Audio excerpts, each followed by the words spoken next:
I apologize first off if this thing does go off.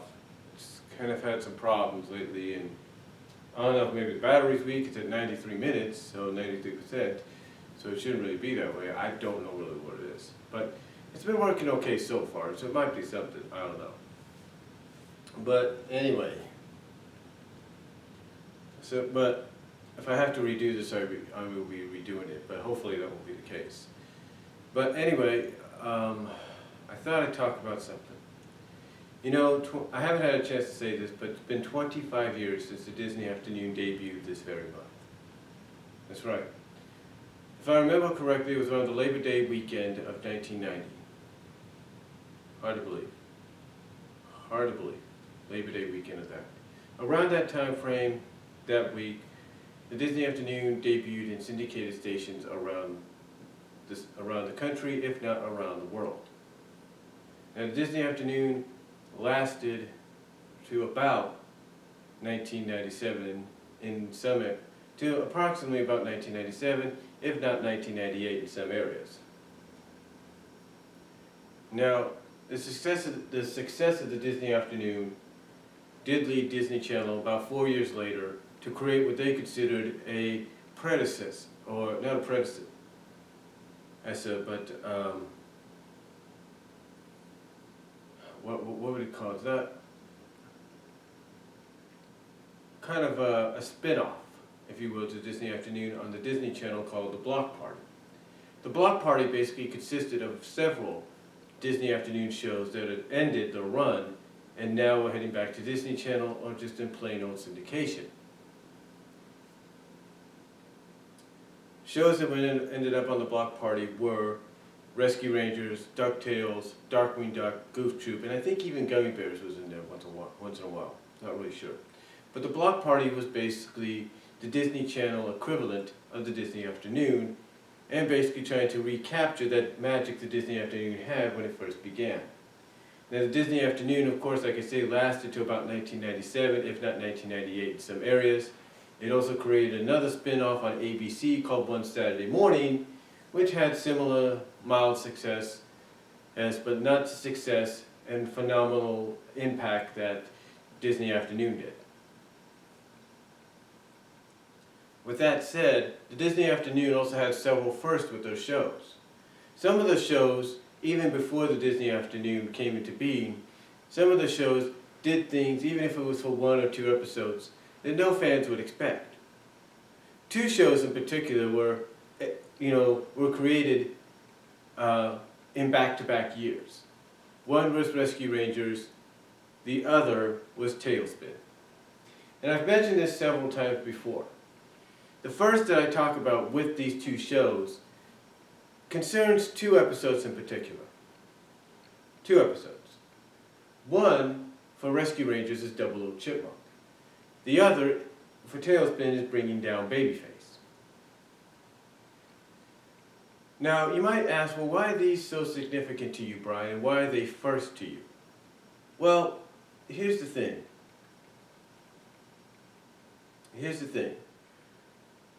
Several other Disney Afternoon shows never really went in this direction.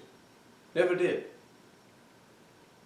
Later on, when not DuckTales, but Mighty Ducks came out, there was an episode. It was shown on ABC and then later transferred to Disney Afternoon as part of the Mighty Ducks season, A Traitor Among Us. The ending basically had Mallory all dressed up, all sensual and all that, ready to go to the mall to check things out, asking whether Duke or Nosedive wanted to go with her. Now you might ask yourself, well, what does this have to do with those 2 episodes?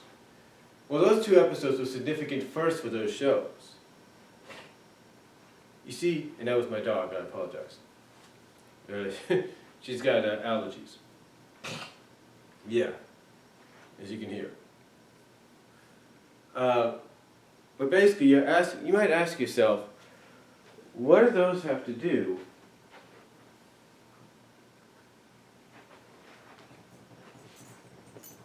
again, I apologize, that was my dog. She kind of hacks a little bit. She's kind of got allergies, those kind of things. But anyway, you might ask yourself, Well, what do those episodes have to do with what you're talking about? Well, you see, back then, the Disney Afternoon shows, some of them, would do things, would take concepts with the characters, the established characters, and whether it was a one-time deal or a two-time deal, they would go with it and they would run with it. Rescue Rangers, for me, when I first saw this episode, was a huge, huge deal. Huge, huge deal.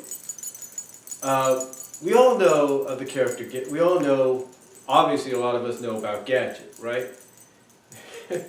When Gadget's name got mentioned or brought up 2 years ago at the Disney Afternoon panel at San Diego Comic-Con, she got the biggest pop of them all. Let's be honest. So, when Double O Chipmunk happened, something occurred in this episode that was a first to me. One, it was the first time we'd actually seen a more intelligent side of Dale, a more helpful side. See, even though the others, mostly Chip and Monterey, didn't understand his intentions were good, he tried to do what he could to help improve the team. It also showed that sometimes him watching television and watching certain shows wasn't just because he wanted to and he was lazy or anything like that. It was the fact that obviously he was trying to take ideas and concepts and maybe someday down the line apply them to the Rescue Rangers themselves to help them out.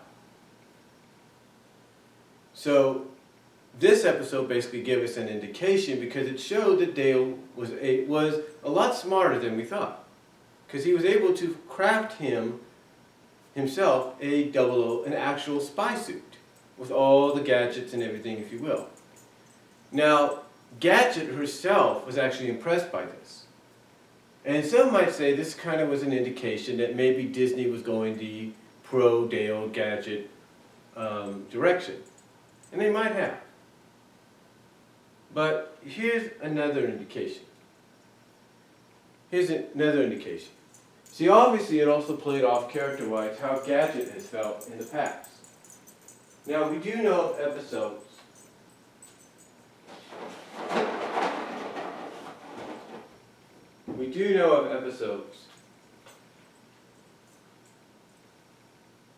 one in particular, the case of the Cola Cult, I should say, where people have looked down on Gadget for her inventing, feels that sometimes she's just putting people in danger. They don't encourage her. Well, Double O Chipmunk plays off of that because there's a scene after Dale goes back into headquarters where she looks at the suit, she tears up a little bit, and promises herself that if Dale wants to be a spy, a secret agent, she's going to help him. So what does she do? She does another first in this episode and in this series. She dresses up as a femme fatale. In other words, no overhauls, no goggles. I don't know how she darkened her skin. She might have put makeup all over it. I don't know. But basically, she's all dressed up. She's got a red dress, red high heels, necklace. What is it? She's got a necklace. She's got a wrist jewelry. She's got a bunch of mascara on, lipstick. It's like, of course she's got a wig, but still, here was something that you didn't expect out of Gadget. I mean, you knew it was there. You knew she had to be more than just a tomboyish kind of girl. But here it was, femme fatale Gadget, spy Gadget. And this episode had to make the most of it. Yes, it was also the first episode where she actually kissed one of the chipmunks, in this case Dale, on the lips, but she was in character doing it. It also was kind of a first showing how one might react to that, in this case Chip. Now, it showed that she could be more than just a tomboyish girl. And it showed that Dale was more than just a lazy kind of comic book reading, television watching, late show kind of guy. So, that to me was really a first for any of the Disney Afternoon shows, mostly Rescue Rangers. Because again, if you had watched Rescue Rangers from the very beginning up to that point, you wouldn't have expected that side of Gadget. You wouldn't expect a femme fatale side of her. I mean, yes, she would flirt, like the attention that Chip or Dale would give her. Don't get me wrong, but you never would have seen that part coming. I mean, she's even when she's tied up, she does a femme fatale kind of thing to distract one of the bad guys. It's like, would you have expected that out of her in the first place? No. But then, Rescue Rangers isn't the only time this first occurs. It isn't. It may be basically about 5 minutes in, 5 minutes, 10 minutes into the show. I think about 5 minutes, 5 or 10 minutes into the show. I gotta look again. About 5-10 minutes in. And basically, in bringing down Babyface, which is part of Talesping, Baloo is basically framed for something he didn't do. And he has to clear his name. So he gets Rebecca and Kit to help him out. But how do they do this? Real simple. Take a page out of Double O Chipmunk, if you will. They disguise themselves. You don't just have, it's not just Baloo, the pilot, and Rebecca the owner, and all that going into this place, this bar. No. They go on, basically they come up with the idea, or at least Baloo does, come up with the idea to disguise themselves as mobsters under the name of Roxy, which was Rebecca, Mickey the Mauler, Kit, and Pretty Boy Lloyd, Baloo. And this was a first, especially if you were, because, you know, alright, Talespin, you've seen them in different outfits. You've seen Rebecca in different outfits. You've seen Baloo in different outfits. Kit, same thing. But you've never seen them like this. And Rebecca, you never thought you would see wearing makeup. Now, of course, it's indicated she does have makeup. Take a look at Mommy for a Day, the beginning of that. You kind of get the idea. But you never really see her wear it. You never seen her wear it or anything. But yet, here she was wearing makeup, hair to, I mean, it was just, she was femme fatale, mobster doll, Rebecca. That was it. And that, for Talespin, was a first. But unlike Rescue Rangers, it was not a two-time deal. It was just a one-time deal. Now, yes, we've seen them in disguises before. Heck, I think even in an episode where they're helping this so-called spy that turns out to be a mailman. And in disguise, there's actually a mailman. Basically, you have Rebecca in disguise with the others, and she, if you kind of look at one of the scenes, like towards the end as they're leaving, she looks like she has mascara on. Very light mascara, but that's it. But overall, like I said, the bringing down Babyface deal was a one-time deal.